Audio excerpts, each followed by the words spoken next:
Part 1. A knock after midnight.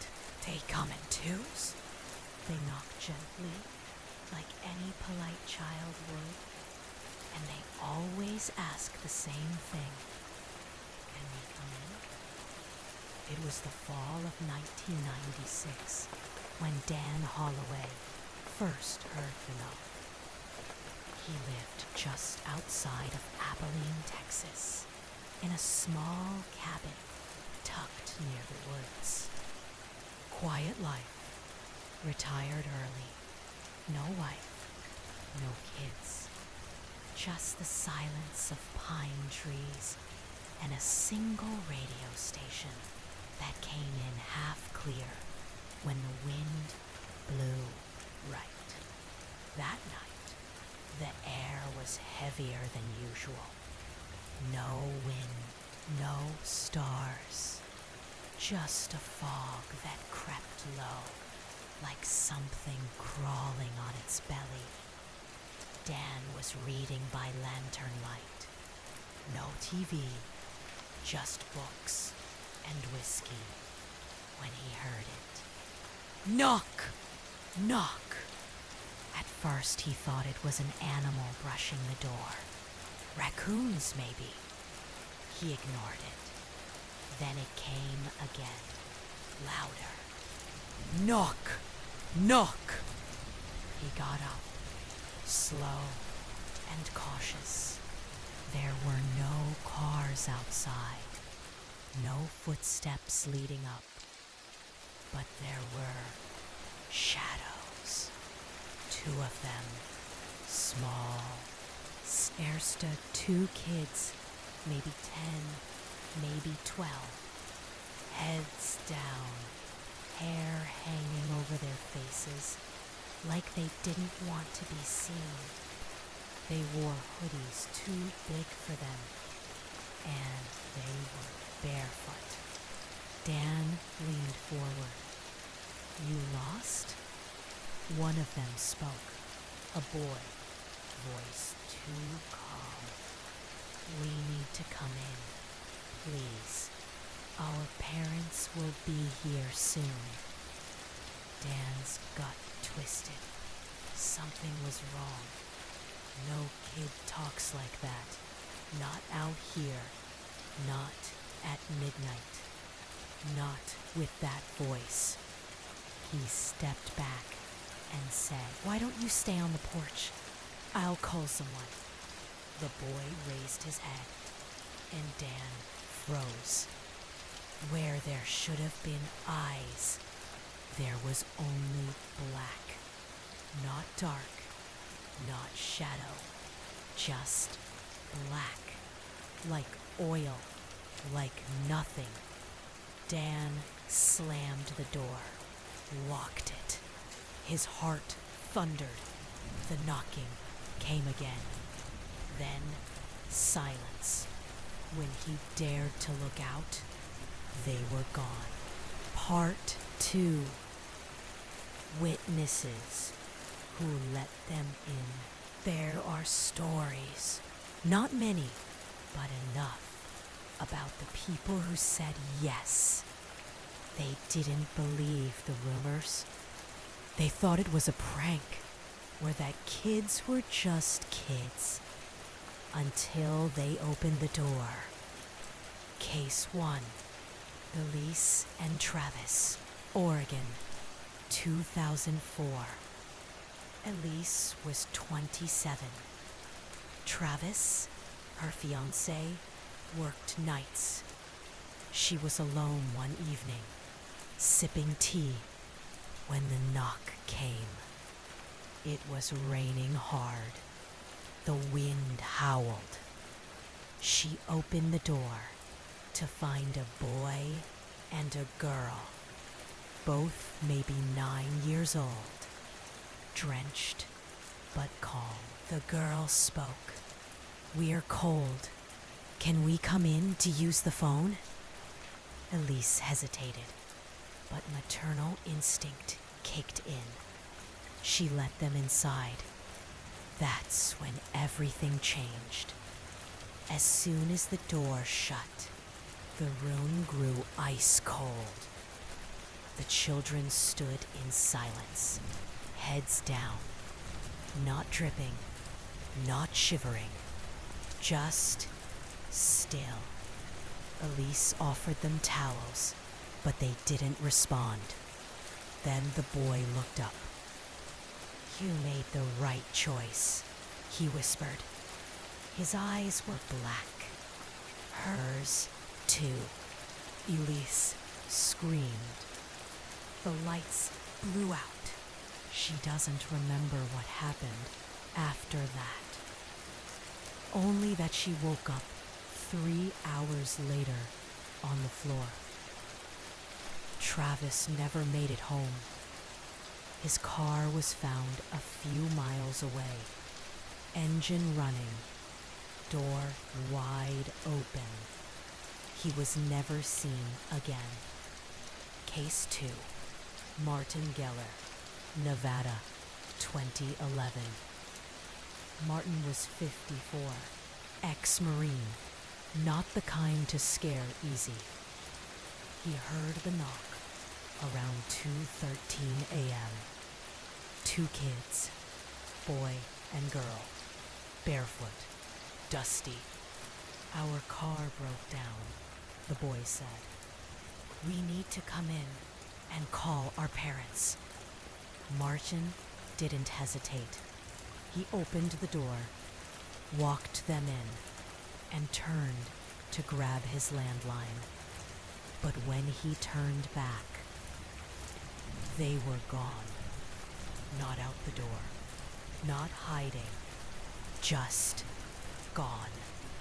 And so was every photo of his family, wiped from frames, shelves, even his wallet.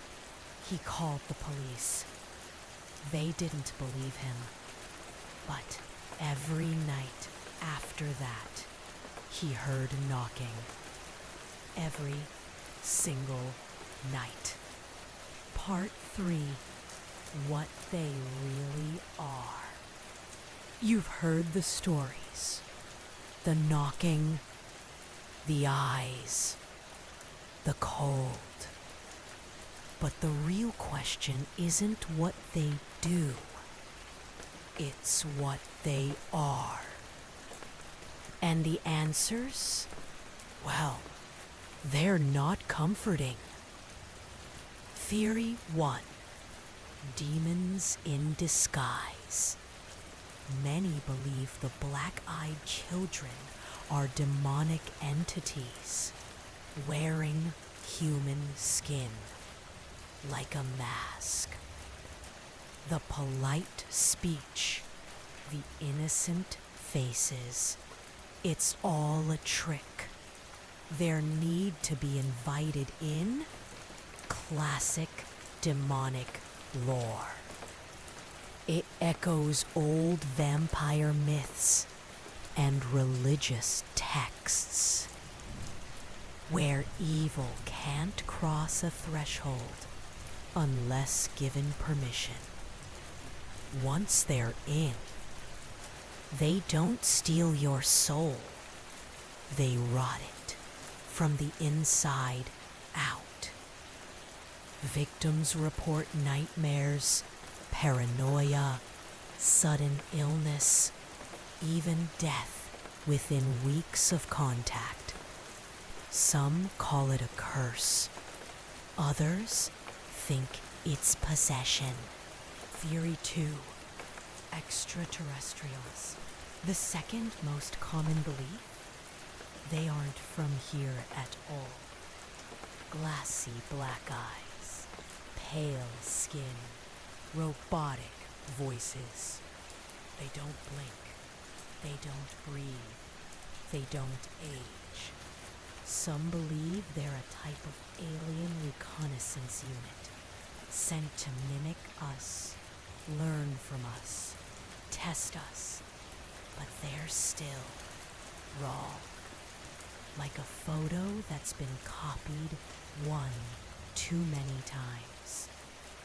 Those who survive often claim the children made strange humming noises, or that electronics around them glitched, buzzed, or completely failed. One man even caught a glimpse of a triangular object hovering in the sky right before the children appeared at his door.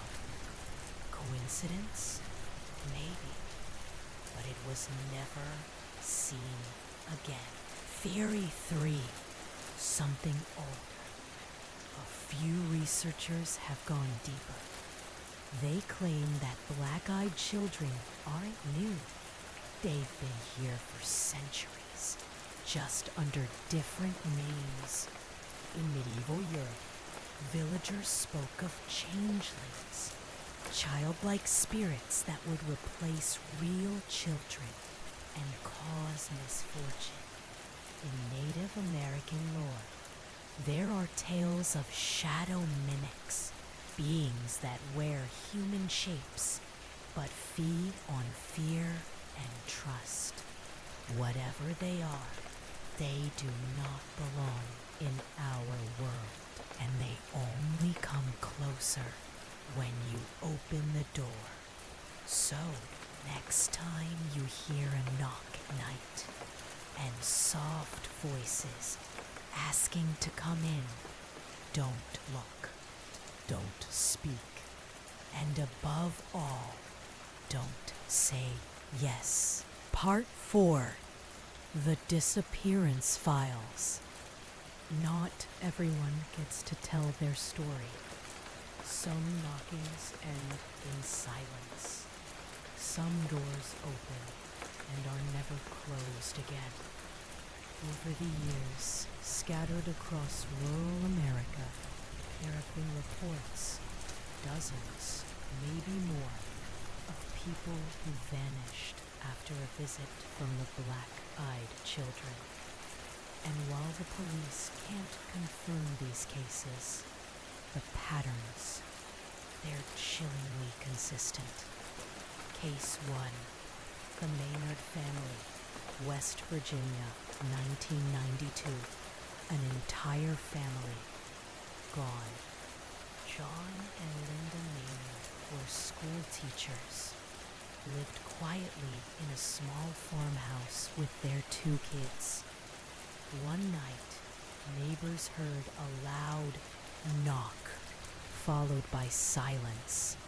In the morning, the Maynards were gone. Plates were still on the table, TV still playing, front door wide open. No signs of forced entry, no signs of a struggle. But their dog was found locked in the bathroom, teeth cracked, nails torn, like it had tried to claw its way out.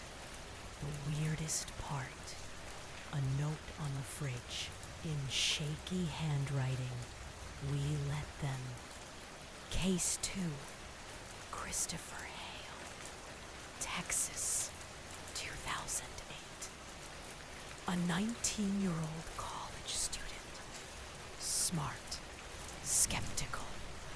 He posted on a paranormal forum about 2 strange kids that came to his door asking for help. He said no, and they left. The next night, they came again. This time, he let them in just to see what would happen, he wrote. That was the last post he ever made. When friends came looking, his apartment was locked from the inside. His laptop was open, still connected. But Christopher was gone. All that remained was his phone, with the last photo he ever took. A blurry image. 2 children, both staring into the lens. Eyes pitch black. Case 3. The motel video. Undisclosed location, 2017. Leaked online briefly before being taken down. Security footage from a roadside motel. 2:14 a.m. A guest walks out into the hallway, barefoot, looking disoriented. Behind him, 2 small figures, silent, following. He reaches the lobby, stares at the clerk, doesn't speak. The clerk later said his eyes were all black, just like theirs. Then he walked out the front door and never returned. His name was never released. Neither were the names of the others, because there were others. 3 more guests, all on the same floor, gone that same night. These are only a few of the disappearance files tied to the legend, but they all end the same way. Part 5. The phone call incident. It was supposed to be just another call. 9:17 p.m. Local dispatcher received a report. There are kids outside my house. They won't leave. The caller was a woman in her late 30s. Calm at first, but her voice started shaking halfway through the call. The transcript reads, "They're asking to come in. They say they're lost, but their eyes, oh God, their eyes." Then static and silence. When police arrived 12 minutes later, the house was empty. No signs of struggle. No forced entry. Just the phone, still off the hook, swinging slightly on its cord. And outside, 2 tiny, wet footprints leading away from the porch, disappearing into the woods. The recording. What made this case different was the audio. The full 911 tape was never released to the public, but a short clip made its way online. Just 17 seconds. And it's horrifying. It starts with the woman whispering, "They're not children." Then you hear a second voice, not hers, not a child's, something in between. Slow, hollow, almost robotic. "Please let us in. We won't hurt you unless you make us." Then silence, followed by a high-pitched hum, almost like feedback from a TV left on a dead channel. Some who listened to the recording claimed they experienced nosebleeds afterward. Others heard knocking at their doors that same night. No one has verified those claims. But the video, it's gone now. Wiped from the internet. No mirrors, no reposts. Like The twist.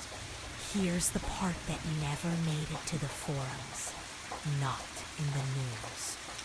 Not in the police reports. The woman who made the call, she had no children. But inside the house, officers found a drawing on the kitchen table. Crayons, messy, two stick figures holding hands, both with giant black circles for eyes, and written underneath in a shaky scrawl, "We live here now."